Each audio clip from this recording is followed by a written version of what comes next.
So ayan mga kadrama-rama, alam ko pong inaabangan nyo po no, yung next na mangyayari po dito sa Abot Kamay na Pangarap dahil sobrang nakaka-tense na nga po no, tsaka nakaka-excite na nga din po talaga mga kadrama yung pinapakita ni Director every episode dito sa Abot Kamay na Pangarap habang papalapit na nga po talaga yung pagtatapos nito mga kadrama no.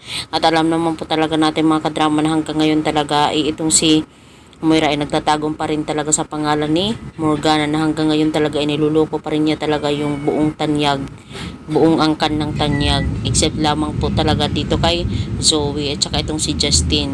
Kaso itong si Justin ay wala naman na talaga, di pa mga kadrama.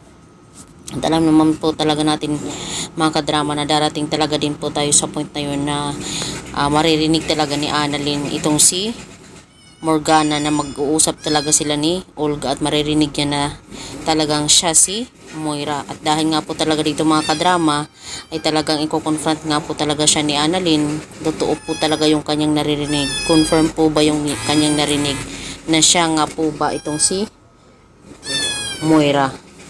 Kaya sasabihin ni Annalyn, sumagot ka. Ikaw po ba si Moira? Baka niluloko nyo din kami tulad kay Zoe. Diba? Kasi sa tingin po namin para kayong dugo kayo ng mga manluloko. Kasi kahit nga itong si Zoe, niloko kami eh. Nabulag kami sa kanya eh. Napakadami palang sekreto. Tapos ngayon, ikaw naman, hindi ko alam kung ikaw ba talaga yung tita ni ni Zoe, na si Morgana, or parang ikaw kasi si Moira eh. Diba? Yung mga ganong linyahan ba mga kadrama.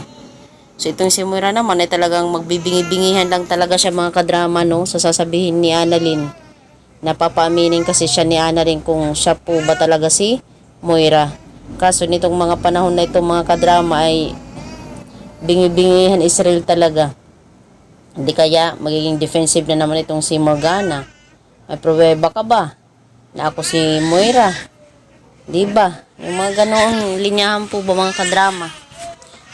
So dahil nga po talaga dito mga kadrama, gagawa talaga ng paraan itong si Annalyn para matuldukan talaga niya yung kanyang narinig na nasa kanyang isipan. Dahil kilala naman po talaga natin itong si Annalyn na hindi talaga yan titigil hanggat hindi niya talaga nako-confirm. Hindi niya talaga nakukuha yung gusto niya. Lalong-lalo na instinct niya po talaga yun mga kadrama. So mga kadrama, alam kong inaabangan po talaga natin lahat ng mga kadrama yung Abot Kamay na Pangarap. Dahil nalalapit na nga po talaga yung pagtatapos nito. Sa tagal na po ba nating panonood nito. Ngayon pa kaya tayo susuko, char.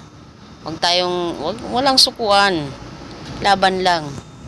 Diba? Ganun talaga. So Moira, maghanda ka na. So yun lang po mga kadrama. Maraming salamat agad sa palagi niyong panunood. Huwag niyo pong kalimutan na i-like, i-share, at subscribe po yung aking channel. Para sa susunod na video mga kadrama is ma-update ko po kayo. Thank you so much for always watching. Bye! Abangers!